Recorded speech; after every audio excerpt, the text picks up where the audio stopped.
मी सावित्रीबाई ज्योतिराव फुले या मालिकेच्या आजच्या भागामध्ये इथे आता सावित्रीबाई मुलींना शिकवण्यासाठी शाळेमध्ये जायला निघालेल्या असतात. रस्त्याने जात असताना त्यांना खूप मोठ्या संकटांना सामोरं जावं लागतं. पण जेव्हा त्या मुलींना शिकवायला जात असतात तेव्हा त्यांना आपल्या आयुष्यामध्ये घडलेल्या प्रत्येक चांगल्या आणि वाईट दोन्ही घटना आठवत असतात. आणि त्याच्यामध्ये इथे आता ज्योतिराव जेव्हा त्यांच्या आयुष्यामध्ये आले आणि कशा पद्धतीने सावित्रीचं आयुष्य बदललं हे आता त्यांना आठवत असतं. म्हणजे ज्योतिराव जेव्हा इथे मंदिरामध्ये उभे राहिले होते आणि समोर उभे असलेले जे कीर्तनकार असतात ते जेव्हा म्हणत असतात की इथे सर्वांनी ब्राह्मणाच्या पायाचं पाणी प्यायचं असतं, तेव्हा ते म्हणतात की ठीक आहे, मी त्यांच्या पायाचं पाणी प्यायला तयार आहे, पण कुणीतरी गुरुजींना विचारा की ते इथे बसलेल्या कुलकर्णींच्या पायाचं पाणी पितील का, ते सुद्धा आत्ताच्या आत्ता. तेव्हा इथे सावित्रीला कळतं की लोकांनी कशा पद्धतीने इथे समाजामध्ये भीती निर्माण केलेली आहे. गोरगरीब आणि इथे सामान्य लोकांना फसवलं जात आहे. तेव्हा इथे शिक्षणाचं महत्त्वसुद्धा ज्योतिरावांनी सावित्रीला पटवून दिलेलं असतं, सांगितलेलं असतं. मी शिकणार नाही, अक्षरं गिरवणार नाही असं सावित्री म्हटल्यानंतर तिच्याच इथे युक्तीचा फायदा करून घेत त्यांनी रांगोळीमध्ये आई लिहायला सांगितलेली असते. आणि तेव्हा ज्योतिराव म्हणतात की सावित्री, अगं अक्षरं गिरवणार नाही असं म्हटलीस आणि 4 अक्षरं लिहिलीस, अ आ ई ई सावित्री, असं ते आता म्हणून दाखवतात. त्यानंतर ज्योतिराव म्हणतात की मुलींनी शिकू नये यासाठी त्यांना काही बंधनं लागू केलेली आहेत. त्यांच्या मनामध्ये भीती भरलेली आहे की जर अक्षरं लिहिली तर नवरा लवकर मरणार, किंवा स्त्रिया घाबरतात आणि शिक्षण घेत नाही, पोटामध्ये आड्या होणार, मग काय होतं, मुली या शिक्षणापासून वंचित राहतात. पण मला इथे यांचं डावपेच कळलेले आहेत. शिक्षण हे घेतल्यामुळे लोक सुशिक्षित होतात, ना की लोक मरतात. त्यामुळे शिक्षण घेतलं पाहिजे. आणि महिला पणतोजी म्हणूनसुद्धा त्यांनी सावित्रीला मुलींसाठी उभं केलेलं असतं.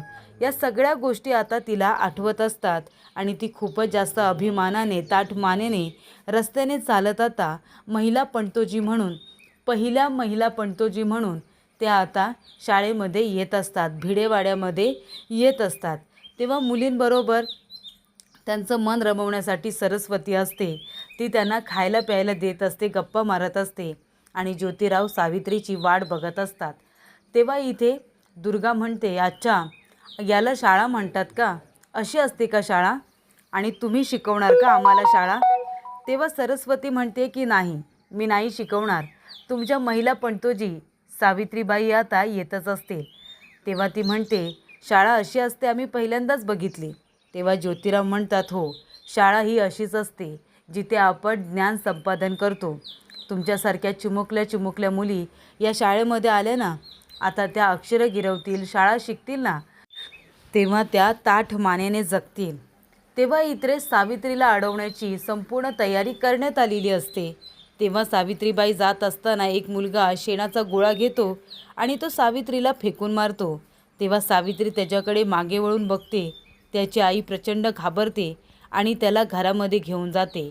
त्यानंतर ज्योती सावित्रीला आधीच म्हणालेला असतो की जोपर्यंत आपण मुलींची शाळा सुरू करत नाही ना, आपलं ध्येय संपादन करत नाही, तोपर्यंत आपल्याला मरायची सुद्धा मुभा नाही आहे, असं आता ज्योती म्हणत असतो.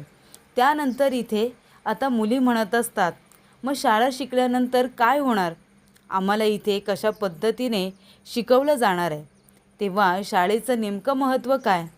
तेव्हा ज्योतिराव म्हणत असतात की तुम्ही जर शाळा शिकलात ना, तुम्ही मोठ्या कारकून नाही झालात तरीसुद्धा चालेल, पण तुम्ही इथे मानाने स्वाभिमानाने तुमचं आयुष्य जगाल. तुम्हाला इथे पत्र लिहिता येतील, पत्र आलेली वाचता येतील. तुम्हाला इथे कुणाची मदत करायची असेल तर इथे लिहून वाचून करता येईल. आणि शिक्षण हे कधीही वाया जात नाही. शिक्षणाने माणूस हा मोठा होत असतो, घडत असतो. त्यानंतर सावित्री आता पेठेमधून जात असताना काही ब्राह्मण लोक तिचा रस्ता अडवतात आणि त्यांचा हेतू काय फक्त एकच असतो की मुलींनी शिकायचं नाही.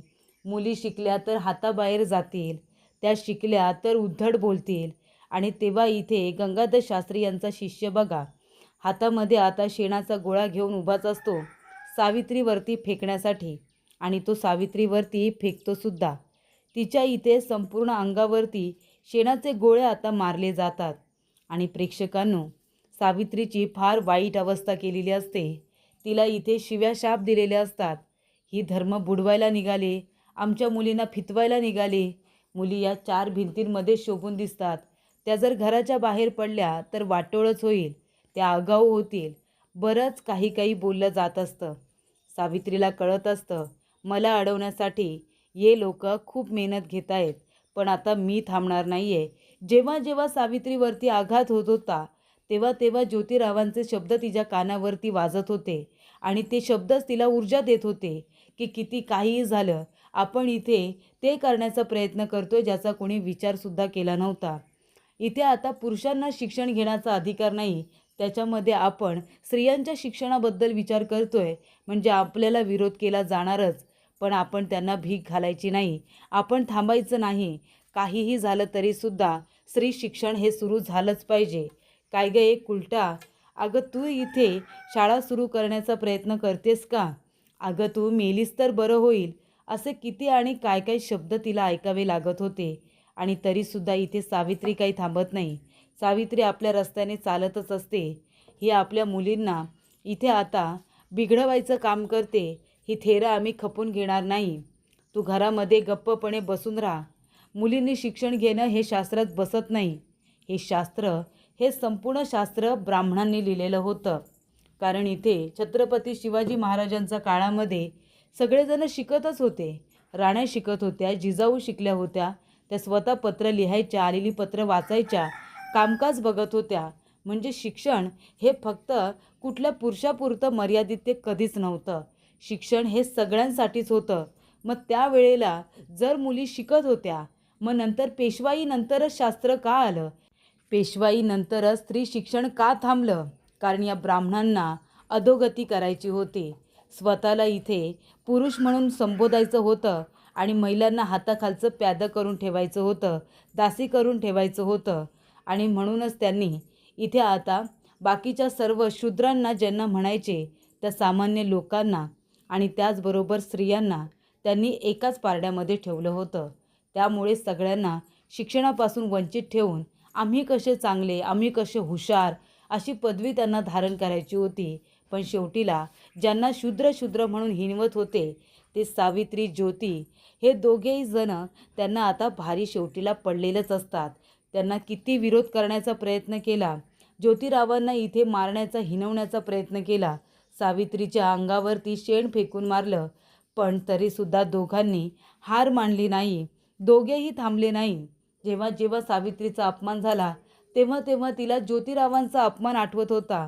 तेव्हा तिला आठवतं की कशा पद्धतीने ब्राह्मणांच्या लग्नामध्ये गेल्यावरती इथे ज्योतिरावांना मारण्यात आलं होतं. त्यामुळे इथे आता राजाराम काका म्हणतात की माफी माग ज्योती, माफी माग. तेव्हा ज्योतिराव म्हणतात, काय मी माफी मागायची का? ज्यांनी माझ्यावरती हल्ला केला ते गुन्हेगार की माझ्यावरती हल्ला झाला तो मी गुन्हेगार? उलट त्यांनी माझी माफी मागितली पाहिजे. मी कधीच कुणाच्या पायाशी माझा स्वाभिमान गहाण टाकणार नाही, असं ज्योतिरावांनी स्पष्टपणे सांगितलेलं असतं.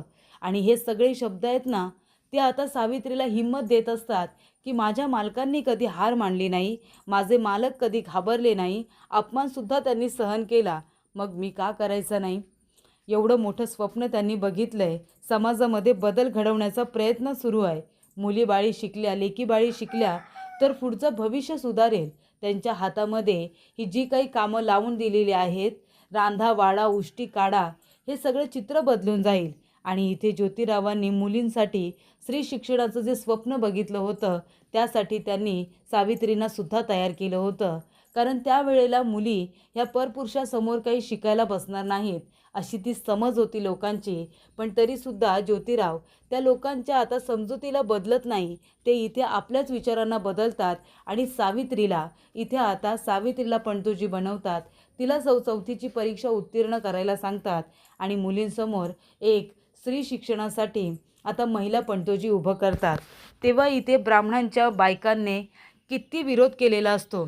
त्याच्यामध्ये आता तात्या भिडे असे असतात जे म्हणत असतात की मी तुम्हाला शाळेसाठी जागा दे, आणि आता इथे परपुरुषासमोर मुली काही शिकायला बसणार नाही आणि महिला पणतोजी आणणार कुठून?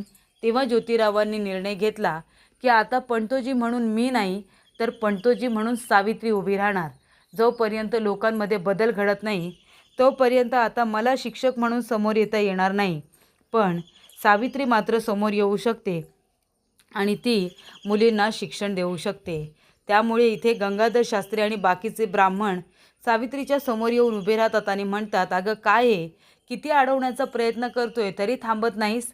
जेव्हा तिच्यावरती शेणाचा मारा होत असतो ना, तेव्हा पाटी आणि पुस्तक तिने आपलं पदराच्या आड लपून ठेवलेलं असतं. शेण ते आपल्या पुस्तकांवरती पडू देत नाही, कारण ती विद्या आहे त्याचा ती अपमान होऊ देत नाही. तर इथे आता सावित्रीच्या अंगावरती टाकलेले ते शेण सगळेजण बघत असतात, तरीसुद्धा सावित्रीच्या डोळ्यांमध्ये भीती कुणालाही दिसत नाही, जी त्यांना बघायची असते सावित्रीने माघार घेण्यासाठी. पण सावित्री काही माघार घेत नाही. तेव्हा विनायक पंत म्हणतात, अगं ए सावित्री, अगं बाई, तुला मी थांबवण्याचा प्रयत्न का करतोय काही कळत नाही का? अगं शास्त्रामध्ये स्त्री शिक्षण म्हणजे पाप आहे आणि तू ते पाप करण्याचा प्रयत्न करतेस. स्वतः बाटलीस तर बाटलीस, आमच्या मुलींना बाटवण्याचं काम करतेस. आत्ताच्या आत्ता मागे फिर. काही झालं ना तरीसुद्धा आम्ही तुला शाळेपर्यंत पोचू देणार नाही. काही झालं तरी मुली शिकणार नाही म्हणजे नाही. सावित्री म्हणते की तुम्हाला जे करायचं आहे ते तुम्ही करा, मी तुम्हाला अडवणार नाही, पण तुमच्या म्हणण्यानुसार मी सुद्धा थांबणार नाही. मी शाळेपर्यंत चालतच राहणार आणि मुलींना शिकवणारच. तुमचा याच्यामध्ये नक्कीच काहीतरी स्वार्थ आहे. तेव्हा सावित्री म्हणते, या सगळ्यामध्ये आमचा स्वार्थ काय असणार? आमचा काय बी स्वार्थ नाही. आम्हाला फक्त मुलींना चांगलं शिक्षण द्यायचं आहे, त्यांना इथे स्वतःच्या पायावरती उभं करायचं आहे. इथे शिक्षण म्हणजे हाच खरा दागिना आहे. त्यामुळे लेकीबाळी शिकल्या तर उद्याचं त्यांचं भविष्य उज्ज्वल आहे. त्या शिकल्या सवरल्या तर त्यांना इथे घरातली शेणाधाणाची कामं करावी लागणार नाही, आणि जरी ती केली तरीसुद्धा त्यांच्याकडे ज्ञानसुद्धा असेल. ज्ञानाने अजून ती वेगळी कामंसुद्धा करू शकतात. त्यामुळे मुली शिकल्या सवरल्या तर त्यांचं भलं होईल, म्हणून आम्ही हे सगळं करतोय. ज्योतिराव म्हणत असतात की शिक्षण हा खरा दागिना आहे, म्हणून आपण सगळ्यांनी शिकलं पाहिजे. तेव्हा ती मुलगी म्हणते, जर शिक्षण हे खरा दागिना आहे, ज्ञान खरा दागिना आहे, तर मग आम्हाला लपून छपून का यावं लागलं? तेव्हा ज्योतिराव म्हणतात, कारण अजूनपर्यंत शिक्षणाचं महत्त्व लोकांपर्यंत पोहोचलेलंच नाही आहे. इथे शिक्षण म्हटलं की लोक घाबरतात, त्यांना ते पाप वाटतं, ते चांगलं वाटत नाही. आणि म्हणूनच जोपर्यंत लोकांचा गैरसमज दूर होत नाही की शिक्षणामुळे कुणाचं वाईट नाही तर भलंच होणार आहे, तेव्हा इथे त्यांची विचारसरणी बदलेल.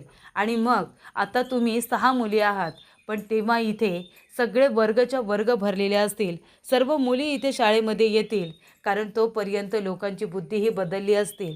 येणाऱ्या ज्या पिढ्या आहेत ना, त्या सगळ्या शिक्षण घेतील आणि मग ते खूप मोठं कर्तृत्व गाजवतील, असं आता ज्योतिराव मुलींना सांगत असतात.